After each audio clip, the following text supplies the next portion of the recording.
आप सभी का स्वागत है इस सेशन में।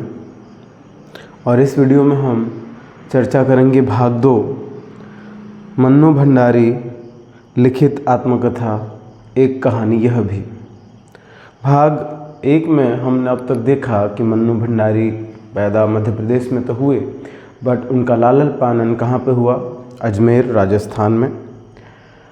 और उन्होंने अभी तक भाग 1 में अपने पिताजी के बारे में बात की है, कैसे थे वो, पहले कैसे थे, बाद में कैसे हो गए, और उनके किन किन गुण दोष मन्नू भंडारी जी के स्वयं के व्यक्तित्व में पाया जाता है, ये देखा हमने।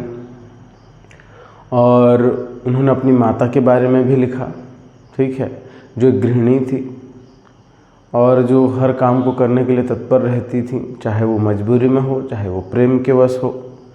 तो वो ज़्यादातर अपने पिताजी के जैसे हैं। पहले वो सोचती थी कि अपने पिताजी के जैसे वो नहीं हैं, परंतु धीरे धीरे जो वो बड़ी हुई तो उसके व्यक्तित्व में, उसके चरित्र में ये देखा गया कि वो अपने पिताजी जैसे थी कुछ, और वो अपने माताजी जैसे नहीं बनना चाहती थी, ठीक है। तो इतना तक हमने देखा है कि उसके पिताजी कैसे थे, क्या थे। और वो बोलती है कि मैं अपने आखिरी लाइन जो है देखते हैं, पैतृक पुराण ही समाप्त कर अपने पर लौटती हूँ। भाग 1 का अंतिम पंक्ति यह था कि वो कहती है कि पैतृक पुराण मीन्स अपने पिताजी का जो बखान में कर रही थी, जो गुणगान चल रहा था, मैं इसको बंद करती हूँ और अपने आप पे लौटती हूँ, मीन्स अपने बारे में कुछ बताती हूँ।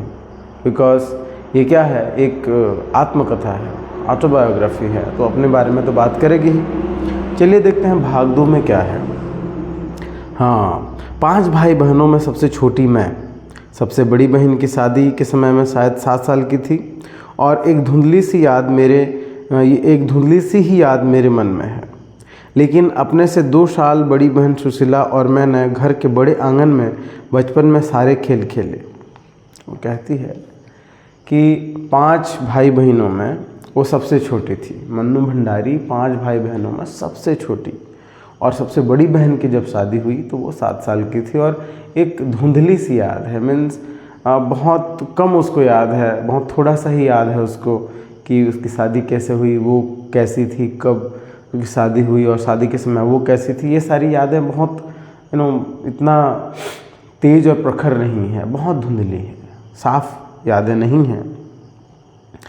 लेकिन अपने से 2 साल बड़ी बहन सुशीला और मैंने घर के बड़े से आंगन में बचपन के सारे खेल खेले। वो कहती है कि लेकिन जो मेरी बड़ी बहन है सुशीला, जिसके बारे में हम भाग 1 में चर्चा कर चुके हैं, बात कर चुके हैं उसके बारे में, कि वो बहुत गोरी थी, हिष्ट-पुष्ट थी, स्वस्थ थी, हंसमुख थी, जिसकी वजह से पिताजी उसे बहुत पसंद करते थे। और सुशीला की तुलना हमेशा किससे करते थे? मन्नू से करते थे। और मन्नू बहुत परेशान हो जाती थी, अपने आप को छोटी समझती थी, हीन घटिया समझती थी। ये हम बात कर चुके हैं, वही सुशीला है ये, ठीक है। वो कहते हैं कि बड़ी बहन सुशीला के साथ मैंने बहुत सारे खेल खेले। घर के बड़ा सा आंगन था घर में, और उस बड़े से आंगन में हम लोग बहुत खेल खेले, और वो सारी चीज़ें मुझे अच्छे से याद हैं। और वो क्या खेल थे? पहला देखते हैं सतोलिया, लंगड़ी टांग, पकड़म पकड़ाई, काली टीलो, तो कमरों में गुड्डे गुड्डियों के ब्याह भी रचाए, पास पड़ोस की सहेलियों के साथ खेले। तो यूँ खेलने को हम भाइयों के साथ गिल्ली डंडा भी खेले, पतंग उड़ाने, कांच पीसकर मांझा सूतने का काम भी किया। लेकिन उनकी गतिविधियों का दायरा घर के बाहर ही अधिक रहता, और हमारी सीमा थी घर।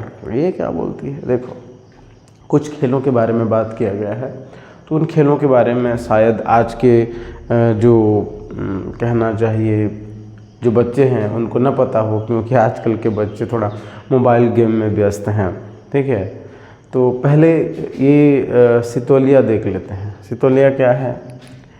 ऐसे 7-8 पत्थरों को ऐसे इकट्ठा करके खड़ा किया जाएगा, ऐसे, ये, ठीक है, ऐसे खड़ा कर देंगे पत्थरों को, और 2 टीम होंगी, टीम ए, टीम बी। एक अटैक करेगा, एक डिफेंस करेगा, एक रोकेगा और एक मारेगा। क्या है? एक बॉल होगा, इस बॉल से एक टीम इसको गिराएगी, इस बॉल से इसको एक टीम गिराएगी ऐसे, तो इसको लगने के बाद बॉल दूर जाएगा, तो उस बॉल को लाते तक इसको फिर से खड़ा करना है, वो बॉल वापस आते तक इसको फिर से ऐसे खड़ा करना है, और जब तक नहीं करेंगे मार पड़ती रहेगी बॉल से, ठीक है, आउट हो जाएंगे नहीं तो, ठीक है, समझ रहे हो तुम।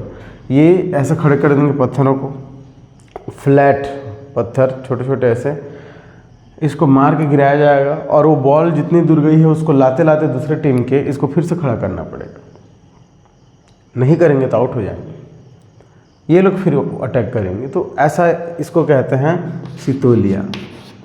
सितोलिया आप सभी एक बार सोशल मीडिया प्लेटफॉर्म जैसे यूट्यूब है आराम से देख सकते हैं, वहाँ पे क्या है, अगर आपको यहाँ पे समझ नहीं आ रहा है, बहुत सिंपल सा है, टीम ए है टीम बी है, ठीक है, एक अटैक एक डिफेंस करेगा, ऐसे हम पत्थरों को ऐसे खड़ा करेंगे, ठीक है, फ्लैट टाइल्स जैसे पत्थरों को ऐसे खड़े करेंगे, और क्या करेंगे, बॉल से मार के गिराया जाएगा इसको, और वो बॉल दूर जाएगा इसको लगने के बाद, तो उस बॉल को एक टीम लेने जाएगी और उसके आते तक इसको फिर से खड़ा करना है, नहीं किए होगे तो तुम आउट हो, और पड़ेगी भी बॉल से।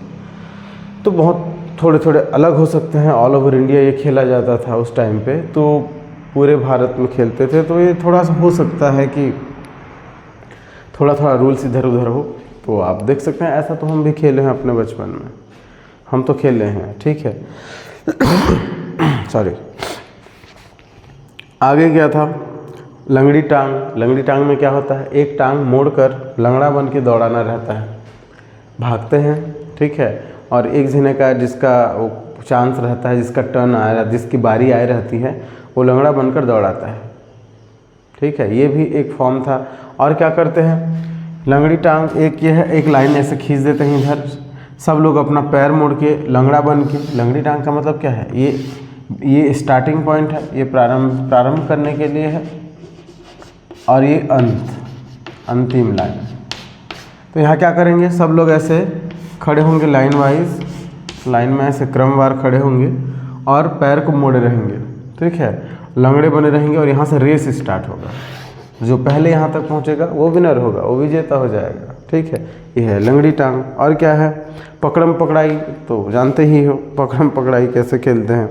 काली टीलो एक डिस्कस करने वाली बात है, ये काली टीलो क्या है, काली टीलो भी आप लोग खेले हो कि नहीं मुझे तो नहीं पता, बट हम तो खेले हैं भाई काली टीलो, स्पेशली गर्ल्स खेलते थे इसको। लेकिन बात यह है कि मेरे मोहल्ले में जब मैं छोटा था तो ज़्यादा लड़के नहीं थे, तो मोहल्ले से बाहर खेलने जाना नहीं रहता था। मेरे घर में बहुत सारी लड़कियां थी, मेरे बुआ लोग थे, दीदी लोग थे, बहुत सारे, तो उनके साथ मैं जब छोटा था 5-6 पढ़ता था मैं, तो हम ये वाला खेले हैं घर में। ये देखो, ये ऐसा बनाते थे, एक पत्थर होता था और उसको यहाँ डालते थे, और एक पैर में इसको इधर इधर लेके जाना है, फिर इधर से आना है, ठीक है। तुम जानते हो इसको क्या बोलते हैं इधर, आई डोंट नो, ठीक है। बट एक पैर मोड़ के एक पैर में लंगड़ा बन के क्या करते हैं, इसको एक पैर से इस पत्थर को इधर खिसकाते हैं, इधर फिर इधर करके आते हैं। तो जो डब्बा अपना आ जाता है ऐसे क्रॉस कर देते हैं, मीन्स इसमें तुम आ नहीं सकते। ये डब्बा अगर दूसरे पार्टी का है या दूसरों का है तो ऐसे तो जाओगे, लेकिन इस डब्बे को तुमको क्रॉस करके जंप करके इधर आना पड़ेगा, इसको छोड़ना पड़ेगा। तो ऐसा कुछ रूल्स हैं, तो इसको कहते हैं काली टीलो, ठीक है, काली टीलो। और तो कमरे में क्या कहते थे, गुड्डे गुड्डियों का ब्याह भी रचाते थे, मीन्स ये तो सब खेले होंगे, ठीक है। पकड़ते हैं, गुड्डा गुड्डी बनाते हैं, शादी करवाते हैं उनका, और सहेलियों के साथ आस पड़ोस में खेलते थे। तो वो कहती है कि भाइयों के साथ हमने गिल्ली डंडा भी खेला, गिल्ली डंडा तो पता ही होगा, गिल्ली डंडा भी खेला, बहुत खेला है मैंने, गिल्ली डंडा भी खेला, और क्या करते थे, पतंग भी उड़ाया। लेकिन वो कहती है कि जो हमारे भाई थे उनको आज़ादी थी मोहल्ले के बाहर जाने के लिए, घर के बाहर खेल के आने के लिए उनको आज़ादी मिलती थी। ज़्यादातर वो घर के बाहर ही खेलते थे। मीन्स उस समय कह सकते हो लड़का लड़की एक समान नहीं थे, यही दिखाना चाहती है। क्या बोलती है कि हमारे जो भाई थे हम उनके साथ पतंग भी उड़ाए, ठीक है, और क्या करते थे, गिल्ली डंडा भी खेले। मांझा सूतना, ये क्या होता है, मांझा पतंग, अब पतंग की डोरी को कहते हैं मांझा। पतंग में जो रस्सी लगा होता है डोरी, उसको बोलते हैं मांझा। और उसमें क्या करते थे, कांच को पीसते थे, उस धागे में लगाते थे उसको। क्यों जानते हो? पहले पतंग उड़ाने का कंपटीशन होता था, प्रतियोगिताएं होती थी, और किसका पतंग सबसे लंबा टाइम तक उड़ेगा, किसके पतंग को काटना है। तो अगर रस्सी में, तुमने गौर से सुनो, रस्सी में क्या करते थे, कांच को पीसते थे और रस्सी में से लगाते थे पतंग के। क्यों? ताकि वो और किसी पतंग के रस्सी से टकराए तो उसको काट दे और वो गिर जाए नीचे और तुम्हारा विनर हो जाए। देखो कंपटीशन, रस्सी में कांच पीस कर लगाते थे, ठीक है। क्यों? ताकि जब वो ऊपर उड़े और किसी पतंग से, उसकी डोरी से, किसी मांझा से मांझा टकराए तो दूसरे मांझा को काट दे वो और नीचे पतंग गिरा दे। यही तो कंपटीशन था, यही तो प्रतियोगिता थी पहले ज़माने की। आज भी होता होगा कहीं कहीं, बट ये विलुप्त तो होते जा रहे हैं आजकल, ये सब होता नहीं है, ठीक है। वो कहती है कि हमारा सीमा, या हमारा दायरा, दायरा यानी क्या होता है, लिमिट, सीमा, ठीक है, कहाँ था, घर तक था। लेकिन भाई कहीं भी जा सकते थे, मोहल्ले के बाहर, गांव के बाहर, कहीं भी खेल सकते थे। लेकिन हम लड़कियां थीं, ठीक है, इसलिए हम घर से बाहर नहीं जा सकते। हमारी सीमा ही घर की चार दीवारी थी। हाँ, इतना ज़रूर था कि उस ज़माने में घर की दीवारें घर तक समाप्त नहीं होती थी, बल्कि पूरे मोहल्ले तक फैलती रहती थी। इसलिए मोहल्ले के भी किसी भी घर में जाने पर कोई पाबंदी नहीं थी, कोई रोक टोक नहीं थी। वो कहती है कि हाँ, घर कहने का मतलब है मोहल्ला, क्योंकि मोहल्ले भर में आप घूम सकते थे पहले, और पूरा मोहल्ला घर के जैसे रहता था। मीन्स आपसी प्रेम अवश्य था, पहले आपसी प्रेम होता था मोहल्ले में, और पूरे मोहल्ले के किसी भी घर में जा सकते हैं, बट उस मोहल्ले से आप बाहर नहीं जा सकते। वो कहते हैं कि मोहल्ले का जो दायरा है, जो घर की सीमा है, जो घर की सीमा है वो मोहल्ले तक जाती थी। मीन्स इसका मतलब क्या है, पूरा मोहल्ला घर जैसे था, और उस मोहल्ले से, उस एरिया से आपको बाहर नहीं जाना था, लड़कियों को खास करके। तो मोहल्ले के किसी भी घर में आप जाके खेल सकते हैं, क्योंकि पूरा मोहल्ला ही घर जैसा था। लेकिन उस मोहल्ले से आप बाहर नहीं जा सकते, आप लड़की हैं, तो लड़का लड़की बराबर व्यवहार नहीं किया जाता था वहाँ पे, यही बोलना चाहती है। पाबंदी, मोहल्ले के किसी भी घर में जाने में कोई रोक टोक नहीं था, कोई पाबंदी नहीं थी। बल्कि कुछ घर तो परिवार का ही हिस्सा थे। वो कहती है कि कुछ घर तो परिवार का ही हिस्सा थे। मीन्स कुछ घरों से इतना प्रेम था, इतना लगाव था कि घर जैसा ही महसूस होता था। आज भी होता होगा मोहल्ले में, गांव में क्या होता होगा, मोहल्ले में, गांव में ऐसा होता है कि आसपास के घरों के साथ हम अच्छा खासा मिलजुल के रहते हैं, कि दोनों घर एक समान होते हैं। बच्चे किसी भी घर में रह जाते हैं, किसी भी घर में खा पी लेते हैं, किसी भी घर में खेल लेते हैं। तो कहती है कि कुछ मोहल्ले के कुछ घर तो अपने घर जैसे थे, परिवार जैसा था, इतना आपसी प्रेम होता था। परंतु कहती है आजकल के आधुनिक ज़माने में शहरों में क्या होता है, बगल में कौन है आप नहीं जानते, आपके घर के बगल में कौन है आप नहीं जानते। यस, सही है ये। हम जब पढ़ते थे, मैं जहाँ अभी अपना हायर एजुकेशन के लिए गया था शहर में, तो होता यह है कि बगल में 3 साल एक कमरे में रहा, और मेरे बगल वाले कमरे में, यानी बगल वाले बिल्डिंग में कौन रहता है, क्या करता है, मुझे नहीं पता था। आप कह सकते हो कि अभी उस शहरों में वो आपसी प्रेम नहीं मिलेगा आपको, जो गांव में देखने को मिलता था पहले। शायद आजकल गांव में भी थोड़ा कम हो गया है, बट अभी भी है, और शहर में ये धीरे धीरे ख़त्म होते जा रहा है। ये आधुनिकता, ठीक है, आधुनिकता की वजह से। चलो, कहते हैं कि आज तो बड़ी शिद्दत के साथ यह महसूस होता है, अंदर से यह महसूस होता है कि अपनी ज़िंदगी खुद जीने के इस आधुनिक दबाव ने महानगरों के फ्लैट में रहने वालों को हमारे इस परंपरागत पड़ोस कल्चर से विच्छिन्न करके हमें कितना संकुचित, असहाय और असुरक्षित बना दिया है। कहती है कि आजकल एक ट्रेंड चल रहा है, क्या, एक फैशन, एक कहना चाहिए एक जीवन जीने का ढंग चल रहा है। क्या है वो पता है? अपना ज़िंदगी खुद जियो, किसी को इसमें टांग अड़ाने मत दो, तुम जो करना चाहते हो करो, दूसरों की क्या इतना बात सुनना, अपनी ज़िंदगी आप खुद जियो। ये वाला कल्चर, ये मेरी लाइफ है, मैं जैसे करूँ, ये कहाँ चलता है? ये मेरी ज़िंदगी है, मेरा मर्जी, मैं जैसे करूँ, ये शहरों में चलता है, ये शहर का कल्चर है। तो आधुनिक ज़माने में अपनी ज़िंदगी को अपने हिसाब से जीने के चक्कर में क्या हो रहा है पता है, हम आसपास दोस्ती नहीं कर पाते, आपस में प्रेम नहीं रख पाते अपने पड़ोसी से, अपने मोहल्ले में, अपने शहर में। तो यहाँ पर मन्नू जी कहती हैं कि हमारा जो मोहल्ला कल्चर है, मोहल्ले वाली कल्चर है गांव में, इसको स्वीकार नहीं करते शहर वाले। फ्लैट में रहने वाले, बड़ी बड़ी ऊंची इमारतों और बिल्डिंग्स में रहने वाले हमारे इस मोहल्ले कल्चर को ये स्वीकार नहीं करते। और क्या किए हैं, और इसी बात ने हमको बहुत संकुचित, बहुत छोटा बना दिया, बहुत असहाय बना दिया है, मजबूर बना दिया है, और क्या बना दिया है, असुरक्षित भी बना दिया है। कैसे असुरक्षित कैसे? अरे मोहल्ले में दोस्ती है आपकी, किसी बगल घर वाले के साथ अच्छा जमता है, घर जैसे रहे, तो कोई भी समस्या आएगी 12 बजे रात को तुम्हारे साथ खड़े होंगे। परंतु शहर में क्या होता है, एक दूसरे को से कोई मतलब नहीं रखते लोग। थोड़ा सा कोई समस्या हो तो साथ में जाने वाला कोई नहीं होता। अरे गांव में तो मजाक मजाक में कितनी सारी हेल्प हो जाते हैं। कोई भी समस्या आती है, देखना गांव में हेल्प करने के लिए तैयार रहते हैं अगल बगल के घर वाले।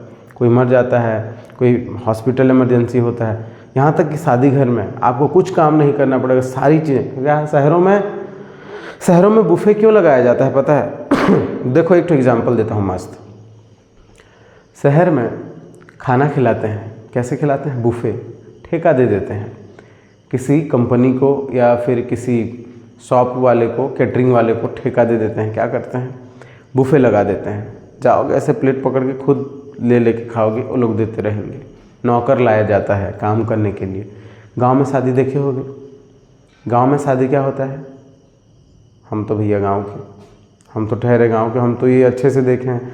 अरे गांव में आपके घर में शादी हो रही है या मृत्यु भोज हो रहा है, कुछ भी हो रहा है, पार्टी चल रही है, आपको एक दाना काम करने की ज़रूरत नहीं है, सारे गांव के लोग या मोहल्ले वाले करके दे देते हैं। क्यों? क्या वो नौकर हैं? ना, ये आपसी प्रेम है, ये सहयोग है। ठीक है, एक काम करना नहीं पड़ता है, बड़े शान के साथ बिठा के खिलाते हैं। ठीक है, बताओ, शहर में बुफे लगाना मजबूरी है, लेकिन गांव में बुफे, आजकल गांव वाले भी कुछ ट्राई कर रहे हैं। गांव के लोग भी शहर के जैसे रहने की कोशिश कर रहे हैं, बुफे लगा रहे हैं। ठीक है, सारी चीज़ें। तो शहर का कल्चर गांव में भी घुस रहा है। शहर की जो संस्कृति है आधुनिकता से भरी हुई, वो गांव में भी आजकल घुस रही है, परंतु गांव अभी भी अपनी सादगी बनाए हुए है, अभी इतना परिवर्तन नहीं हुआ है। ठीक है, चलिए देखते हैं। मेरी कम से कम 1 दर्जन आरंभिक कहानियों के पात्र इसी मोहल्ले के हैं जहां मैंने अपनी किशोरावस्था गुजार अपनी युवावस्था का आरंभ किया था। 1-2 को छोड़कर उनमें से कोई भी पात्र मेरे परिवार का नहीं है। बस इनको देखते सुनते इनके बीच ही मैं बड़ी हुई, लेकिन इनकी छाप मेरे मन पर कितनी गहरी थी, इस बात का एहसास तो मुझे कहानियाँ लिखते समय हुआ। वो कहती है, मन्नू जी कहती हैं कि पड़ोस में मैं घूमने जाती थी, घंटों बैठती थी उनके घर में, उनको देखती, उनका अवलोकन करती, लेकिन जब मैं बाद में कहानीकार बनी, जब बाद में मैं रचनाकार बनी, तो मैं अचंभित थी। मुझे अपने आप पे भरोसा नहीं हुआ कि मैं जो पात्र लिख रही हूँ, मैं जो कैरेक्टर ड्रॉ कर रही हूँ, जो मैं अपने कहानियों में जिनके बारे में लिखती हूँ, 1 दर्जन से ज़्यादा पात्र इसी मोहल्ले के हैं जहाँ मैं रहती थी, जहाँ अपनी मैं किशोरावस्था से युवावस्था तक गई। किशोरावस्था में टीनेज कह सकते हो, 13-14 साल से 18-19 साल का जो समय होता है, यह मैंने कहाँ पे बिताया? 16-17 साल का समय मैंने मोहल्ले में बिताया। और मेरे कहानियों में दर्जनों जो पात्र हैं इसी मोहल्ले से आते हैं, और उनमें से 1-2 को छोड़कर बाकी सब मोहल्ले के हैं। मेरे घर का सिर्फ 1-2 पात्र ही मेरे साथ हैं। मीन्स मेरे घर के बारे में जो पात्र हैं, मीन्स वो इंस्पिरेशन लेती थी। ठीक है, कह सकते हो अपने मोहल्ले में जो जैसा देखती थी, जैसे जैसे पात्र, उनको बाद में अपने कहानियों में डाला उसने। वो सारे पात्र उसको प्रेरित करते थे। घर का 1-2 छोड़कर बाकी सब पात्र कहाँ से थे? मोहल्ले से थे। तो बताओ, मोहल्ले घूमने नहीं जाती दूसरे के घर पड़ोस में, तो ये पात्र मिलते क्या? वो कहती है कि मैं तो अचंभित हूँ कि सालों बाद कैसे ये पात्र मेरे अंदर, मैंने इतना प्रभाव था उनका। मीन्स वो जब उनको देखती सुनती, कैसे बात करते, कैसे व्यवहार करते, उन सब को देखती थी तो उसका बहुत गहरा असर उसके खुद के ऊपर हुआ और उसी को वो बाद में लिखी कहानी बनाकर। मीन्स बहुत ज़्यादा असर हुआ था। मोहल्ले में जो लोग मिलते थे उन सारे पात्रों का मन्नू भंडारी जी पे बहुत असर होता था और बाद में जो कहानीकार बनी, साहित्यकार बनी, रचनाकार बनी तो ये पात्र उभर कर आए। वो कहती वाह ये असर था मेरे मोहल्ले का। ठीक है। और यहाँ पे लिखा क्या है देखिए, इतने वर्षों के अंतराल, इतने वर्षों के गैप के बाद, इतने वर्षों के अंतराल के बाद भी अंतराल ने भी उनकी भाव भंगिमा, भाषा किसी को भी धुंधला नहीं किया।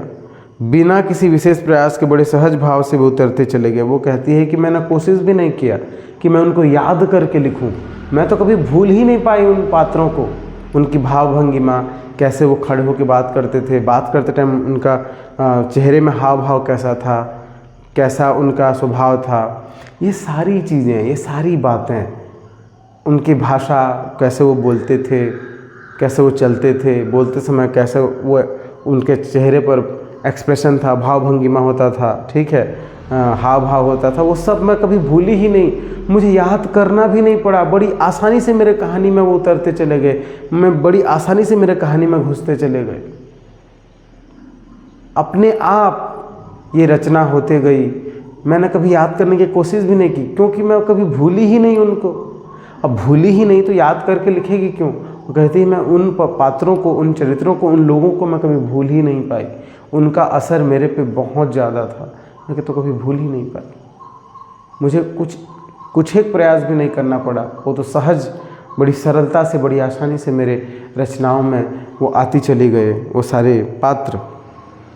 उसी समय के दास साहब अपने व्यक्तित्व की अभिव्यक्ति के लिए अनुकूल परिस्थितियां पाते ही महाभोज में इतने वर्षों बाद कैसे एकाएक जीवित हो उठे थे, यह मेरे मन के लिए भी आश्चर्य का विषय था, एक सुखद आश्चर्य। दास साहब एक पात्र हुआ करते थे मोहल्ले में।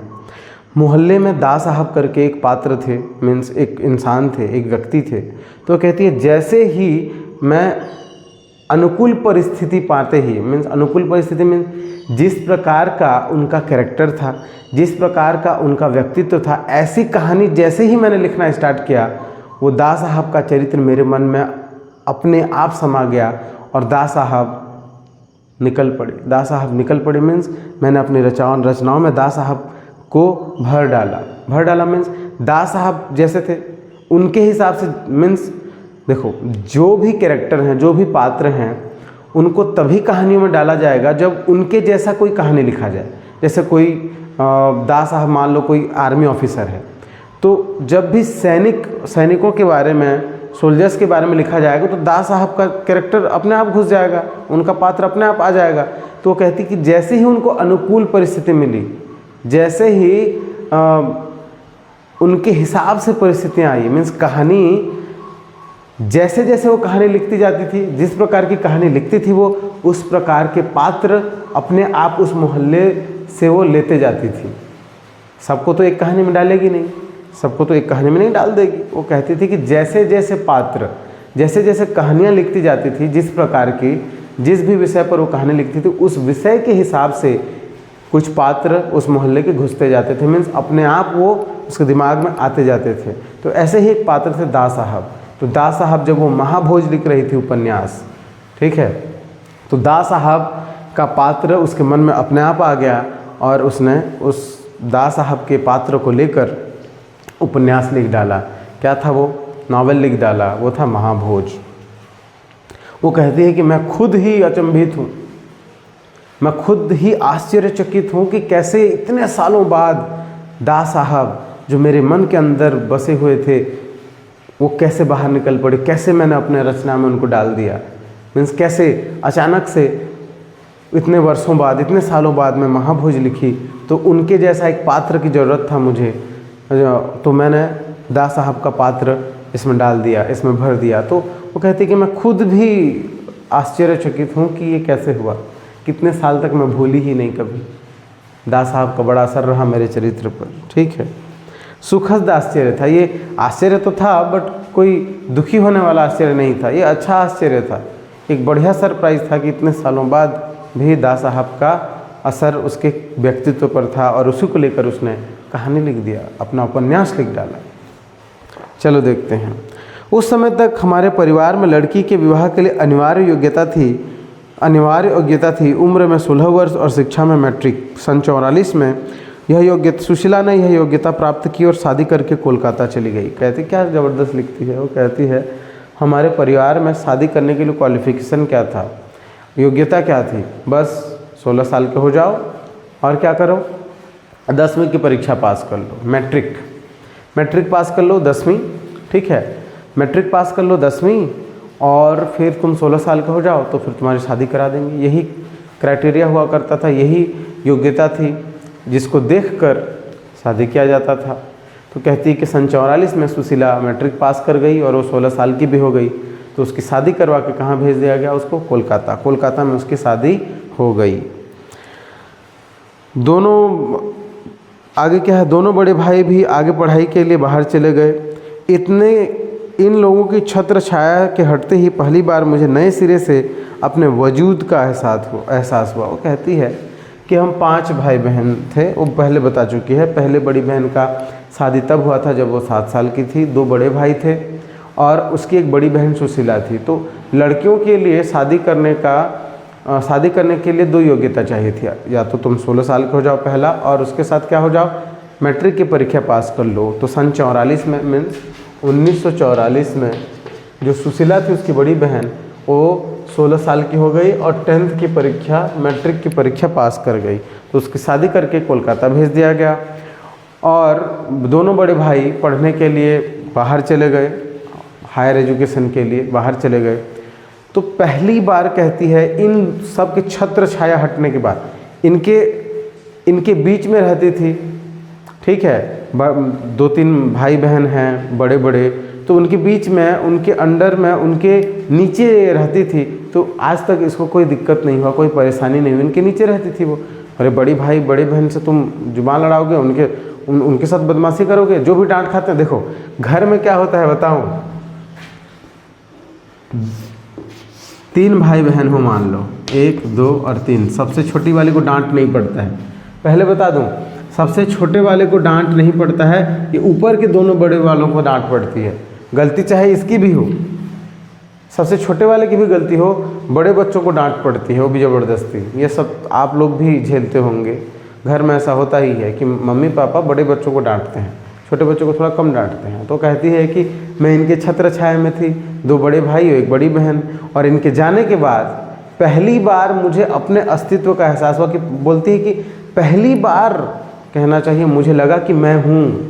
नहीं तो क्या होता, मम्मी पापा इन दोनों को ध्यान देते थे और छोटी वाले को उतना ध्यान देते नहीं थे।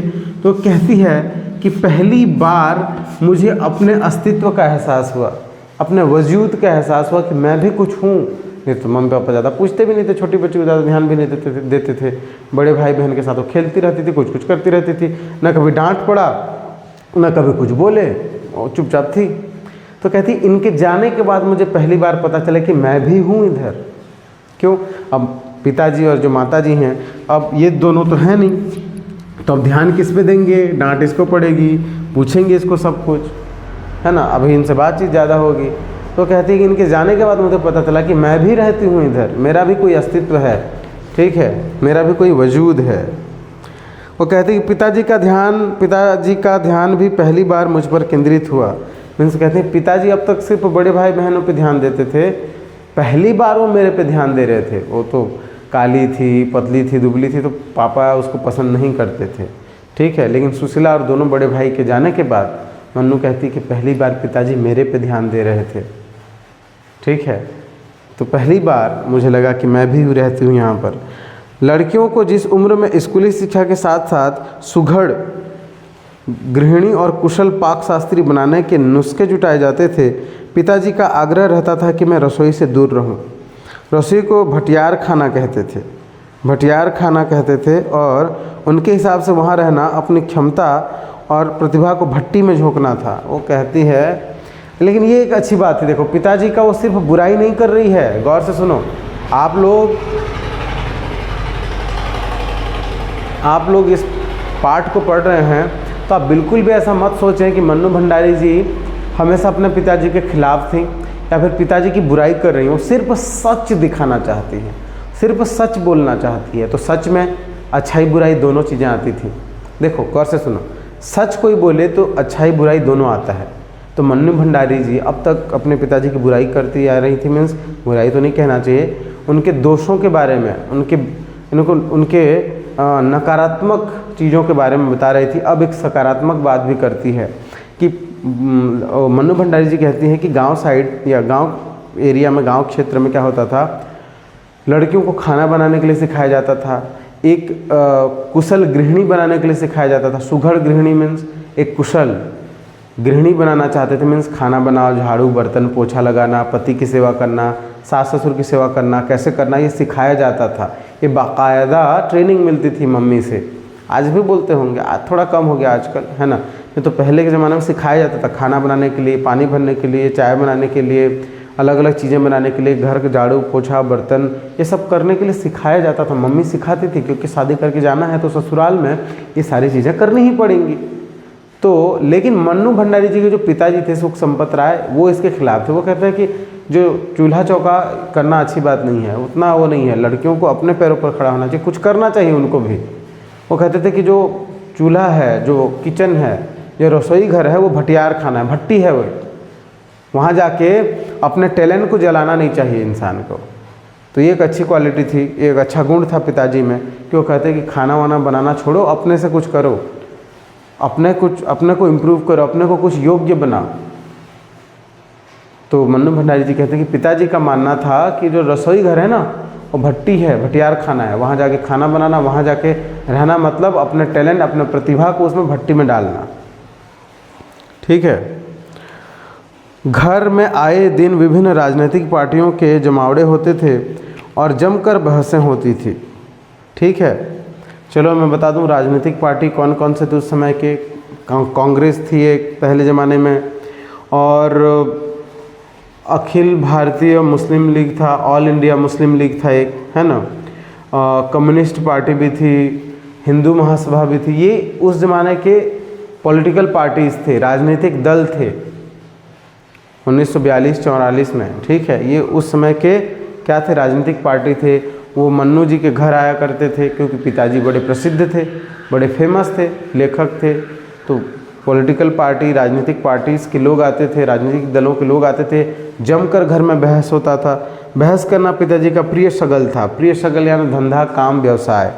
शगल का मतलब होता है धंधा काम और व्यवसाय। प्रिय व्यवसाय क्या था पिताजी का, बहस करना। पिताजी का प्रिय उद्देश्य या प्रिय व्यवसाय क्या कहना चाहिए, क्या था, उनका मेन काम, मुख्य काम था बहस करना। बहस करना पिताजी को पसंद था। तो राजनीतिक दल के लोग आते थे, अलग अलग विषयों पर, अलग अलग चीज़ों पर चर्चाएं होती थी, बहस होती थी। ठीक है। ये सब कौन कह रहा है, मन्नू जी कह रही हैं। ठीक है। आगे देखते हैं। चाय पानी नाश्ता देने जाती थी तो पिताजी वहाँ बैठने को कहते। वे चाहते थे कि मैं भी बैठूं, सुनूं और जानूं कि देश के चारों ओर क्या हो रहा है। देश में हो भी तो कितना कुछ रहा था। सन 42 के आंदोलन के बाद से तो सारा देश जैसे खौल रहा था, लेकिन विभिन्न राजनीतिक पार्टी की नीतियाँ, उनके आपसी विरोध मतभेद की तो मुझे दूर दूर तक कोई समझ नहीं थी। हाँ, क्रांतिकारियों और देशभक्त शहीदों के रोमानी आकर्षण, उनकी कुर्बानियों से जरूर मन आक्रांत रहता था। आक्रांत मीन्स, देखो यहाँ पे क्या है, बहुत अच्छे से लिखा है यहाँ पे, गौर से देखो। जो राजनीतिक दल मन्नू के घर आते थे, बहस होती थी, वहाँ पे चर्चाएं होती थी, क्या करना है, देश आज़ाद कैसे करना है, कैसे विरोध करना, इन सारी बातों पे चर्चाएं होती थी।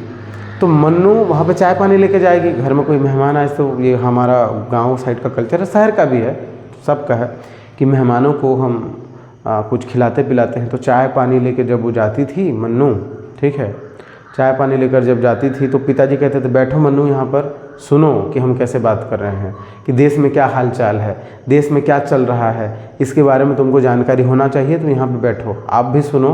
पिताजी कहते कि तुम भी सुनो यहाँ पे बैठ के कि हम किस विषय पे चर्चा कर रहे हैं, कि देश में क्या हो रहा है, देश को आज़ादी कैसे दिलानी है। मैं बता दूँ, भारत छोड़ो आंदोलन चल रहा था, क्विट इंडिया मूवमेंट चल रहा था 42 में, ये स्टार्ट हुआ था, ये प्रारंभ हुआ था भारत छोड़ो आंदोलन।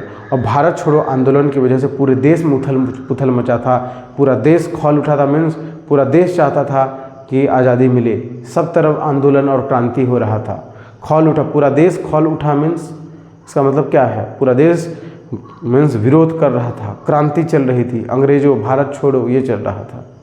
तो कहती है कि ये जो राजनीतिक दल थे आपस में विरोधी थे, आपसी विरोधी थे। जैसे हिंदू महासभा है, हिंदू धर्म वाले ज़्यादा मानते थे इसको, और ऑल इंडिया मुस्लिम लीग है, इसमें मुसलमानों का ये दल था, कम्युनिस्ट पार्टी भी है एक ठो, कांग्रेस भी है। तो ये सारे पार्टीज़ में आपस में मतभेद थे, आपस में लड़ मरते थे लोग। कोई बोल रहा है भारत छोड़ो आंदोलन करेंगे, तो कोई बोल रहा है नहीं करेंगे, कोई बोला सपोर्ट करेंगे साथ देंगे, कोई बोला साथ नहीं देंगे। तो आपस में ये लोग भिड़ते रहते थे, ये जो राजनीतिक दल थे। तो मन्नू कहती है कि आपस में ये भिड़ने वाले राजनीतिक दल के बारे में मुझे कुछ अता पता नहीं था, मैं बहुत छोटी थी उस समय, ठीक है, 15-16 साल की थी वो, मुझे इतना समझ नहीं था कि ये क्या चल रहा है, ये क्या हो रहा है। लेकिन मुझे एक बात बड़ी प्रभावित करती थी, मेरे मन में उथल पुथल मचा देती थी। क्या? जो देशभक्त थे, जो क्रांतिकारी थे, जो शहीद होते थे, जैसे भगत सिंह हैं, सुखदेव हैं, राजगुरु, तीनों को एक साथ फांसी दिया गया था। कई लोग शहीद होकर मर जा रहे थे, देश के लिए अपनी जान गंवा रहे थे।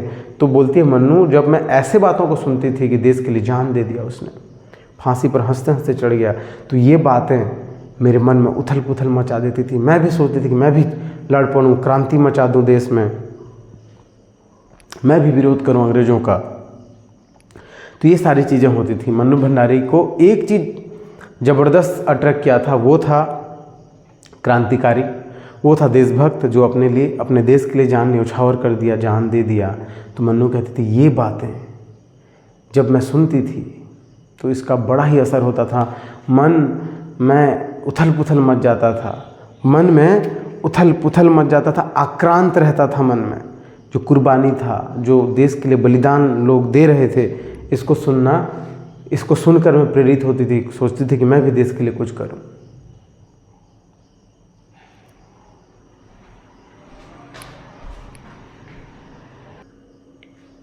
चलिए आगे बढ़ते हैं। 10वीं कक्षा तक आलम यह था कि बिना किसी ख़ास समझ के घर में होने वाली बहसें सुनती थी और बिना चुनाव किए, बिना लेखक की अहमियत से परिचित हुए किताबें पढ़ती थी। लेकिन सन 45 में जैसे ही 10वीं परीक्षा पास करके मैं फर्स्ट ईयर में आई, हिंदी की प्राध्यापिका शीला अग्रवाल से परिचय हुआ। सावित्री गर्ल्स हाई स्कूल, जहां मैंने ककहरा सीखा, 1 साल पहले ही कॉलेज बना था और वे इसी साल नियुक्त हुई थी। उन्होंने बाकायदा साहित्य की दुनिया में प्रवेश कराया। तो एक जानकारी दे दूं आपको मैं, एक जानकारी दे दूं, शायद आपको पता हो, अगर आप उड़ीसा से कनेक्टेड हैं, उड़ीसा स्टेट के बारे में अगर आप जानते हैं, या फिर अदर स्टेट्स में भी ऐसा होता होगा, ठीक है। क्या होता है देखो, हम यहाँ पर नॉर्मली क्या करते हैं, 10th की परीक्षा पास करते हैं और कहाँ पे जाते हैं, हम कहते हैं 11th, हम कहते हैं 12th। बट उड़ीसा में ऐसा नहीं है। 11th और 12th को हम कहते हैं जूनियर कॉलेज, जूनियर कॉलेज कहते हैं, वहाँ पर जूनियर कॉलेज कहा जाता है उसको। और इसको फर्स्ट ईयर और इसको सेकेंड ईयर कहते हैं, सेकेंड या फाइनल ईयर। जूनियर कॉलेज का ये फर्स्ट ईयर है और ये फाइनल ईयर है। मीन्स 11th-12th को कई जगहों में जूनियर कॉलेज कहा जाता है। तो कंफ्यूज मत होना, ठीक है, इस शंका में, इस भ्रम में मत रहना कि वो कॉलेज चली गई 12th पास करके, ऐसा नहीं है। 10th की या 10वीं की परीक्षा पास करने के बाद जो 11th में जाते हैं, 11वीं कक्षा में या 12वीं में, उसको हम जूनियर कॉलेज भी कहते हैं कई जगहों में। और 11वीं को फर्स्ट ईयर और 12वीं को अंतिम वर्ष, प्रथम वर्ष, अंतिम वर्ष, ऐसा नाम से जाना जाता है, ठीक है। तो जब वो फर्स्ट ईयर में आई, वो बोलती थी घर में क्या होता था, घर में क्या होता था, घर में बिना कुछ जाने वो राजनीतिक दलों का बहस सुनती थी, बिना राइटर को जाने, बिना लेखक के गुण को जाने, बिना लेखक के महत्व को समझे, अहमियत को समझे, वो कुछ भी बुक को घर में पढ़ा। उसके पिताजी लेखक थे इतने बड़े, तो बहुत सारी पुस्तकें रखे होंगे, तो कुछ भी पुस्तक को पढ़ने लगती थी। बहस में उसका क्या कहना चाहिए मन नहीं था, फिर भी सुनती थी। लेकिन जब वो first year I, junior college आई, ठीक है, जूनियर कॉलेज आई, वहाँ पर उसने पहली बार सीखा कि क्या पढ़ना चाहिए, किन किन लेखकों की पुस्तकें पढ़नी चाहिए, साहित्य को कैसे पढ़ना चाहिए, लिटरेचर को कैसे अध्ययन करना चाहिए, पहली बार सीखा। पहली बार सीखा। कहाँ पर सीखा? वो स्कूल में पढ़ती थी। कौन से स्कूल में पढ़ती थी? सावित्री गर्ल्स हाई स्कूल, जहाँ मैंने ककहरा सीखा। ककहरा मीन्स क ख ग घ सीखा, मीन्स किसी भी विषय का प्रारंभिक ज्ञान पाना। किसी भी विषय का प्रारंभिक ज्ञान पाना ही ककहरा कहलाता है। जैसे हम कहते हैं तुमको तो साइंस का क ख ग भी नहीं आता, मीन्स तुमको साइंस का बेसिक चीज़ें भी नहीं आती। साइंस की बेसिक चीज़ें भी नहीं आती मीन्स प्रारंभिक ज्ञान, जो भी हम स्टार्टिंग में जो नॉलेज होना चाहिए, ठीक है, प्राइमरी नॉलेज कहते हैं इसको इंग्लिश में। प्रारंभिक ज्ञान, किसी विषय के प्रारंभिक ज्ञान को हम क्या कहते हैं? क ख ग, उस विषय का क ख ग। तो ककहरा का मतलब यही है। ककहरा है ना प्रारंभिक ज्ञान। तो मुझे साहित्य या किसी भी का जब प्रारंभिक ज्ञान कहाँ मिला? मुझे किसी भी विषय का प्रारंभिक ज्ञान सावित्री गर्ल्स हाई स्कूल में मिला। तो उसी गर्ल्स हाई स्कूल में अब कॉलेज खुल चुका था यानी 11th और 12th भी ओपन हो चुका था, 11वीं 12वीं की कक्षाएं भी प्रारंभ हो चुकी थीं। और हमारी प्राध्यापिका, हमारी प्रोफेसर बन के आई थी शीला दीक्षित। और उसी साल ये खुला हुआ था, उसी साल खुला था। ये जो 11वीं था उसी साल ओपन हुआ था, उसी साल खुला था। और हमारे 11वीं कक्षा में नियुक्त होकर आई थी हमारे कॉलेज में प्राध्यापिका शीला अग्रवाल। और इसी शीला अग्रवाल में मन्नू भंडारी के जीवन में एक अमिट छाप छोड़ा। क्या सिखाया? साहित्य कैसे पढ़ना चाहिए, किन किन रचनाकारों की कहानी, किन किन कवियों के कविताएं पढ़नी चाहिए, ये सिखाया। किसने? शीला अग्रवाल ने। बाकायदा साहित्य के क्षेत्र में प्रवेश करवाया, मीन्स कायदे कानून के साथ, मीन्स बड़े नियम और ढंग के साथ साहित्य कैसे पढ़ना चाहिए, शुरुआत में किन किन लेखकों को पढ़ना चाहिए, बाद में किन लेखकों को पढ़ना चाहिए, किस उम्र में कौन सा लेखक समझ आएगा, इसका समझ शीला अग्रवाल को अच्छे से था। और शीला अग्रवाल जो उनकी प्राध्यापिका थी, बहुत ही अच्छे ढंग से साहित्य पढ़ना मन्नू भंडारी जी को सिखाया। मात्र पढ़ने और चुनाव करके पढ़ने, मात्र पढ़ने को चुनाव करके पढ़ने में बदला। खुद चुन कर किताबें दी, पढ़ी हुई किताबें पर बहसें की तो 2 साल बीतते न बीतते साहित्य की दुनिया शरद प्रेमचंद से बढ़कर जैनेन्द्र अज्ञे यशपाल भगवती वर्मा तक फैल गई और फैलती ही चली गई। वो कहती है सिर्फ पढ़ना, किसी भी बुक को उठा के पढ़ लेना ये अलग होता है, और चुनकर पढ़ना, सोच समझ के किसी पुस्तक को पढ़ना ये अलग होता है। तो मुझे शीला जी ने चुन के पढ़ना सिखाया, मीन्स सेलेक्ट करके पढ़ना। कुछ भी ऐसा थोड़ी पढ़ेगा आदमी, कुछ भी बुक मिला पढ़ दोगे, ऐसा थोड़ी होता है। वो कहती है कि चुनकर सेलेक्ट करके पढ़ना मुझे शीला दीक्षित क्यों निकलता है मुँह से मेरे, शीला अग्रवाल जी ने सिखाया। शीला अग्रवाल जी ने सिखाया चुनकर, सेलेक्ट करके कौन सी किताबें पढ़नी चाहिए। खुद चुन कर लाती थी मेरे लिए पुस्तकें और मुझे पढ़ने के लिए देती थी। और उन पुस्तकों पर पढ़ने के बाद बहस होता था, ठीक है, चर्चा होता था कि कौन कैसा है, प्रश्नोत्तरी होती थी, प्रश्न पूछे जाते थे उस बुक को पढ़ने के बाद, उस पुस्तक को पढ़ने के बाद। उन विषयों पर टीका टिप्पणी होती थी, मीन्स कह सकते हैं बहस होता था। बहस में झगड़ा नहीं जी, झगड़ा नहीं, चर्चा होता था, डिस्कशन होता था उन टॉपिक्स पे, उन सब्जेक्ट्स पे, उन विषयों पर बहस होता था।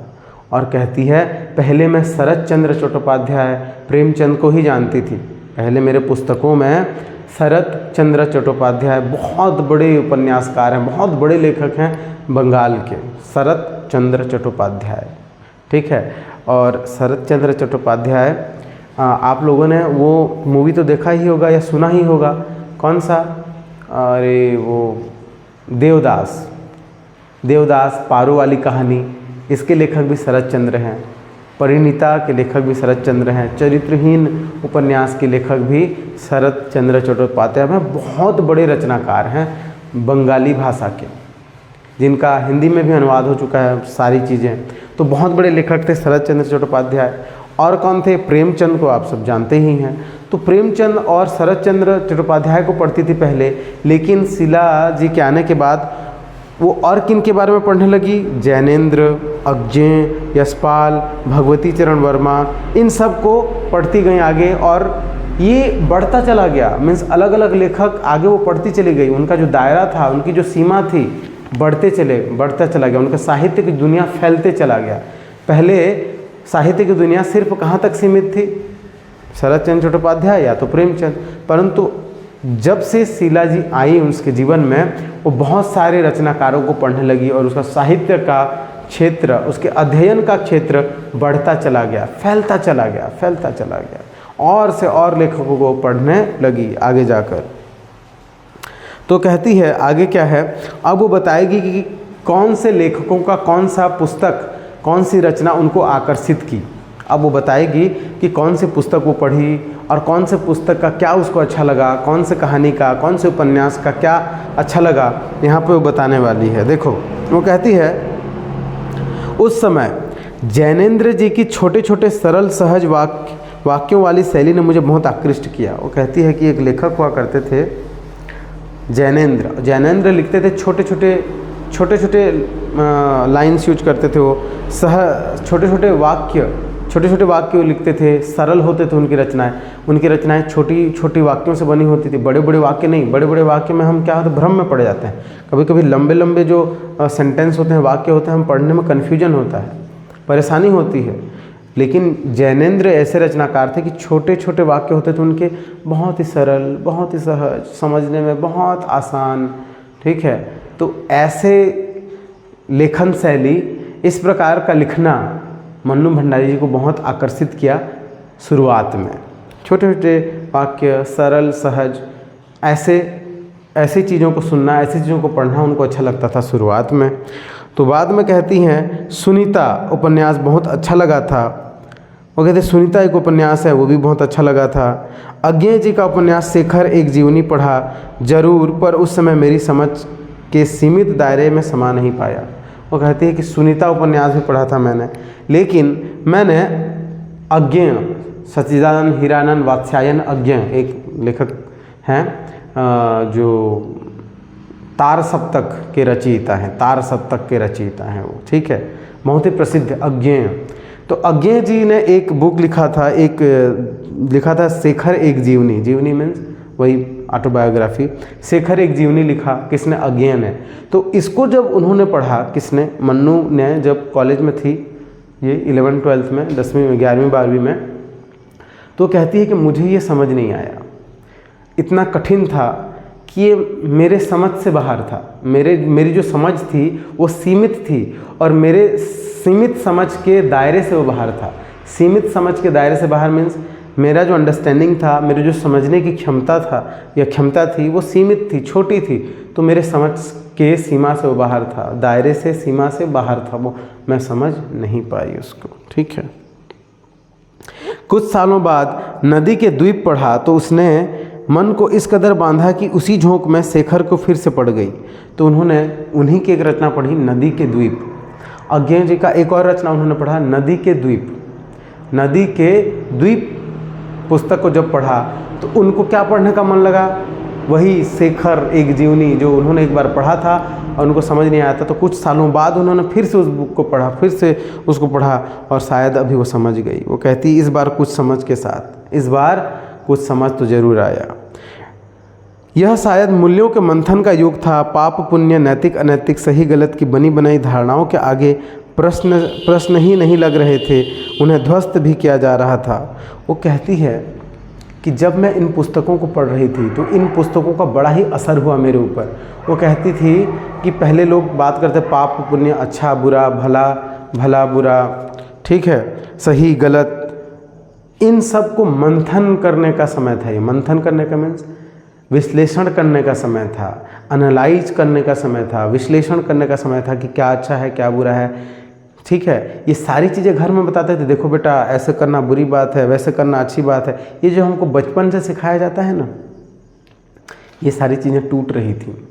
ये सारी चीज़ें टूट कैसे रही थी? जब वो पुस्तकों को पढ़ती थी, लेखकों के उत्कृष्ट विचारों को पढ़ती थी, तो तभी उसको समझ में आता था कि पहले जो सिखाया गया कि ये अच्छा है ये बुरा है, ऐसे नहीं करना वैसे नहीं करना, ये सारी चीज़ें बकवास लगने लगी। ये सब टूट रहा था, ये सब ज्ञान टूट रहा था। जैसे अगर मैं तुमको इससे संबंधित एक बात कहूँ तो सुनो। घर वाले बचपन में क्या बोलते थे, देखो बेटा अच्छे से रहो, सबके साथ अच्छा बिहेव करो, सब अपने बड़ों का आदर करना चाहिए, ठीक है, अपने बड़ों का आदर करना चाहिए, बड़े जो बोलते हैं उसको मानना चाहिए। देखो एक बात हमको घर में बोला जाता है कि आपके बड़े जो भी बोलते हैं उसको मानना चाहिए। अरे जो भी बोलते हैं कैसे मानोगे? तो बचपन में तो हम जो भी बोलते थे हम मान लेते थे, हमको कुछ समझ नहीं था। लेकिन हम जब बड़े हुए तो क्या जो भी बोलेंगे मान लोगे? मान पाओगे क्या? यही हो रहा था मन्नू जी के साथ कि बचपन में जो बातें सिखाई गई थी वो बातें अब टूट रही थी, वो ज्ञान वो सब छूट रहा था पीछे। क्यों? पुस्तकें पढ़ रही थी, आधुनिक विचारों को पढ़ रही थी, उत्कृष्ट विचारों को पढ़ रही थी पुस्तकों में वो।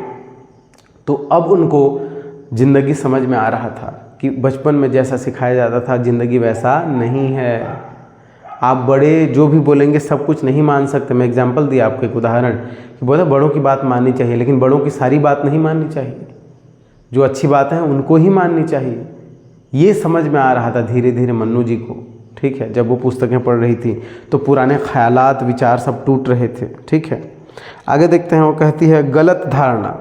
ये जो धारणा बनी थी मन में, जो धारणा बनी थी, जो कॉन्सेप्ट मन में था कि ये करना चाहिए वो करना चाहिए, ये सारी चीज़ें ख़त्म हो रही थी क्योंकि नॉलेज हो रहा था, ज्ञान हो रहा था कि ज़िंदगी क्या है। इसी संदर्भ में ध्वस्त यानी विनाश समाप्त हो रहा था। इसी संदर्भ में जैनेंद्र का त्याग पत्र, भगवती बाबू का चित्रलेखा पढ़ा और शीला अग्रवाल के साथ लंबी लंबी बहसें करते हुए उस उम्र में जितना समझ सकती थी समझा। वो कहती कि त्याग पत्र पढ़ा, किसका? जैनेंद्र का त्याग पत्र पढ़ा। भगवती चरण शर्मा जो लेखक हैं उनको भगवती बाबू कहा है यहाँ पर उसने, तो भगवती बाबू का चित्रलेखा पढ़ा। तो इन पे बहस होता था, अलग अलग चीज़ों को लेकर हम बहस करते थे शीला जी के साथ, डिस्कशन होता था, परिचर्चा होता था।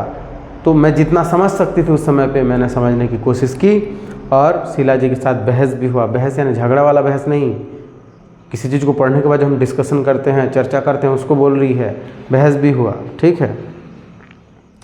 चलो आगे देखते हैं। शीला अग्रवाल ने साहित्य का दायरा ही नहीं बढ़ाया बल्कि घर की चार दीवारी के बीच बैठकर देश की स्थितियों को जानने समझने का जो सिलसिला पिताजी ने शुरू किया था, उन्होंने वहाँ से खींचकर उसे भी स्थितियों की सक्रिय भागीदारी में बदल दिया।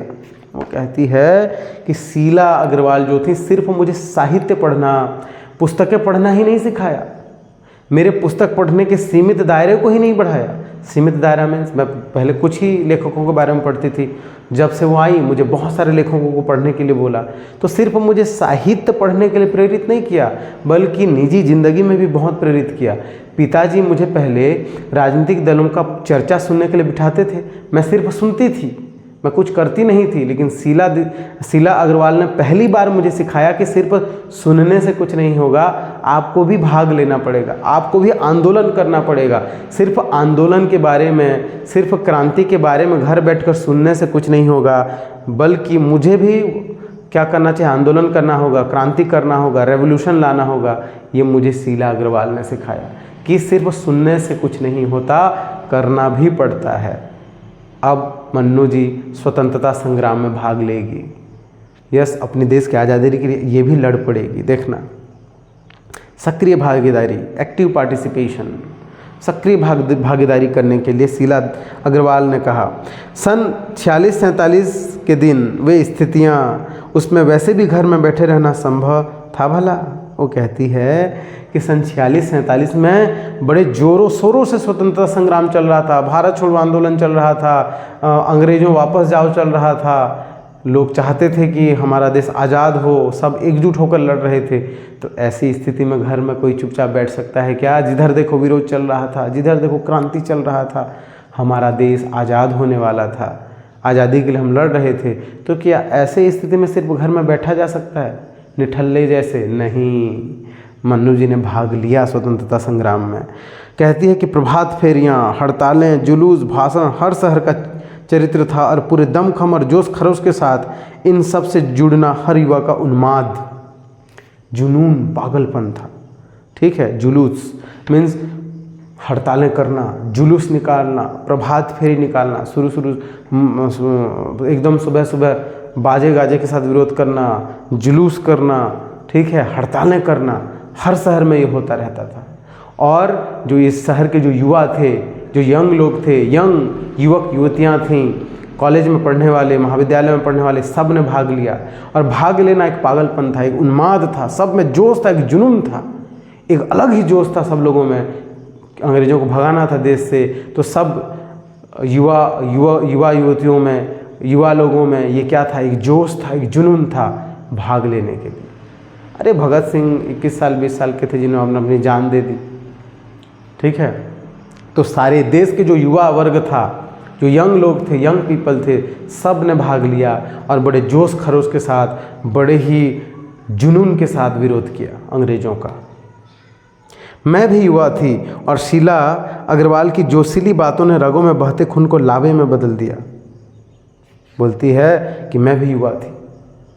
जब शीला जी ने मुझे सिखाया, जब शीला जी ने मुझे प्रेरित किया, जोश भरा मेरे ऊपर, तो मेरा खून लावा में बदल गया। इसका मतलब क्या होता है, मुझे अंदर से गुस्सा आ गया, अंदर से मैं जोश में आ गई, जुनून पैदा हुआ मेरे अंदर कि विरोध करने चलूँ।